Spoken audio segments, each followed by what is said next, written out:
Que se passe-t-il quand une simple erreur de réservation Airbnb se transforme en cauchemar existentiel qui révèle les horreurs cachées d'une société patriarcale toxique et que cette expérience traumatisante expose les mécanismes les plus sombres de l'exploitation féminine, car Zach Cregger nous plonge dans Barbarian avec une approche révolutionnaire du genre Aurore qui déconstruit méthodiquement nos préjugés sur la masculinité, la victimisation et la complicité sociale dans le décor apocalyptique. De Brightmoor, Détroit, où les maisons abandonnées témoignent du déclin économique américain, et Otis Marshall. Georgina Campbell, jeune femme britannique, arrive pour un entretien d'emploi académique dans une ville qu'elle ne connaît pas et découvre que sa location Airbnb sur Barbary Street est déjà occupée par Case Toshko, Bill Skarsgård, homme apparemment charmant qui prétend avoir effectué la même réservation par erreur, et cette coïncidence troublante dans un quartier complètement déserté, où toutes les autres maisons sont condamnées ou effondrées, devient le premier maillon d'une chaîne d'événements qui vont révéler des secrets enfouis depuis des décennies.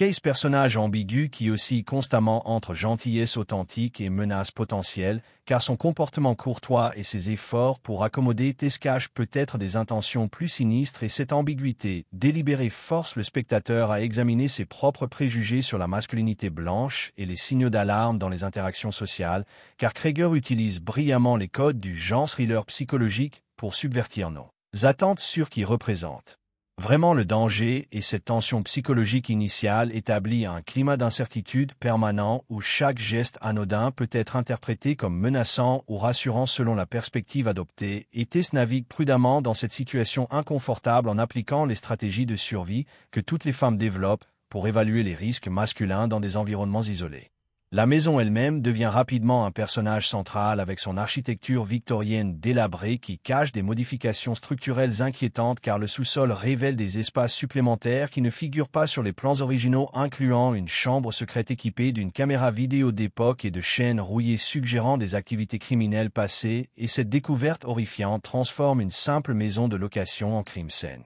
potentiel où des générations de femmes ont probablement été séquestrées, torturées, et pire encore, et l'exploration progressive de ces espaces souterrains révèle un labyrinthe de tunnels et de pièces qui s'étendent bien au-delà de la propriété originale, créant un réseau clandestin d'horreur domestique. L'introduction du personnage Agi Gilbride, Justin Long, acteur de sitcom en disgrâce fuyant Los Angeles après des accusations d'agression sexuelle, apporte une dimension satirique grinçante, car son arrivée à Détroit pour vendre la même propriété Barbary Street révèle qu'il a hérité cette maison de son père récemment décédé sans connaître son histoire sordide, et Agi représente l'archétype du privilège masculin blanc qui refuse d'accepter la responsabilité de ses actions passées, car il rationalise constamment ses comportements problématiques et minimise la gravité de ses agressions sous prétexte que sa carrière et sa réputation sont plus importantes que le trauma de ses victimes, et cette caractérisation impitoyable expose la psychologie des prédateurs sexuels qui se considèrent comme les vraies victimes de leurs propres crimes.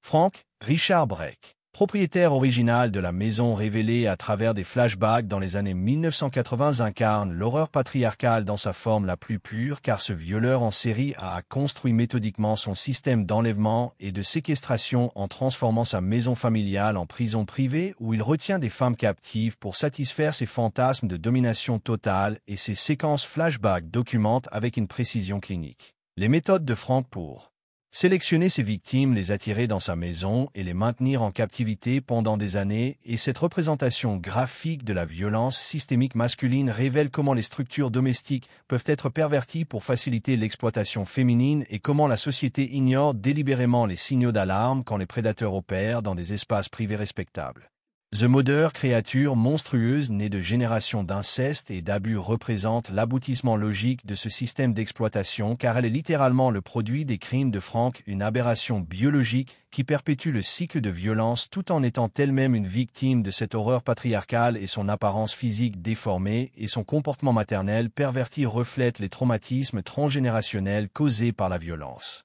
masculine systémique, car elle protège farouchement son territoire souterrain tout en reproduisant les patterns d'enlèvement et de séquestration qu'elle a subis depuis sa naissance, et ces créatures fonctionnent comme une métaphore puissante sur la façon dont la violence engendre la violence et comment les victimes peuvent devenir des perpétrateurs sans jamais cesser d'être des victimes.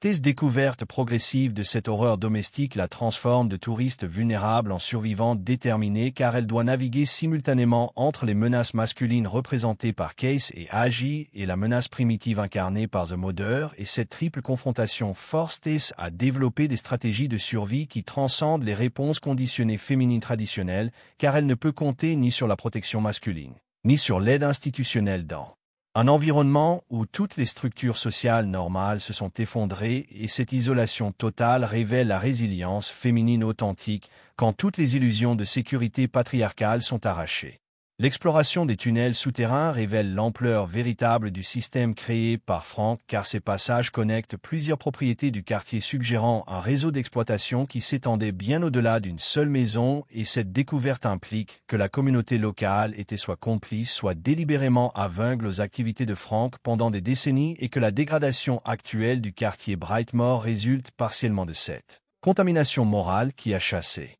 les résidents respectables, laissant seulement les prédateurs et leurs victimes dans un écosystème toxique autoperpétuant. Agi confrontation avec ses propres crimes à travers sa découverte de l'horreur de Frank crée un parallèle glaçant car il commence à comprendre que ses propres actions d'agression sexuelle participent du même continuum de violence masculine que les crimes plus extrêmes de Frank, et cette prise de conscience progressive devrait théoriquement conduire à la rédemption, mais Agi réaction révèle plutôt l'incapacité fondamentale de certains hommes à accepter la responsabilité complète de leurs actions car même face à l'évidence horrifiante de où mène la violence masculine, il continue de se considérer comme différent et moins coupable que Frank.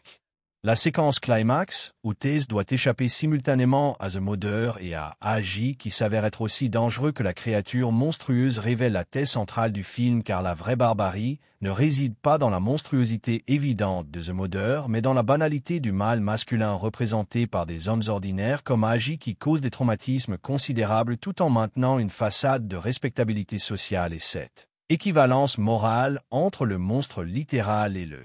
monstre métaphorique expose l'hypocrisie d'une société qui condamne la violence extrême tout en tolérant et excusant les formes plus subtiles, mais tout aussi destructrices de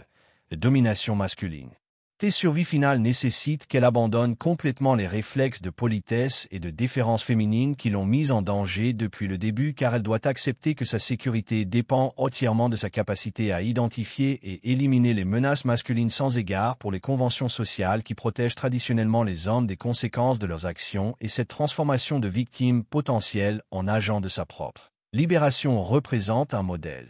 alternative de féminité qui rejette le rôle passif assigné aux femmes dans les narratifs d'horreur conventionnels. La résolution du film suggère que l'horreur patriarcale ne peut être vaincue que par la reconnaissance complète de sa nature systémique et la volonté des femmes de rejeter les structures sociales qui les maintiennent vulnérables, car cette émergence des tunnels symbolise une renaissance qui nécessite la destruction complète des illusions confortables sur la protection masculine et la sécurité domestique, et cette conclusion révolutionnaire propose que la vraie libération féminine exige non pas la réforme des structures patriarcales existantes, mais leur destruction totale et le développement de nouvelles stratégies de survie basées sur la solidarité féminine et la reconnaissance lucide des dangers masculins et Barbarian fonctionne ainsi comme un manifeste déguisé en film d'horreur qui utilise les conventions du genre pour exposer et déconstruire les mécanismes fondamentaux de l'oppression patriarcale.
Si vous avez aimé la vidéo, n'oubliez pas de laisser un like.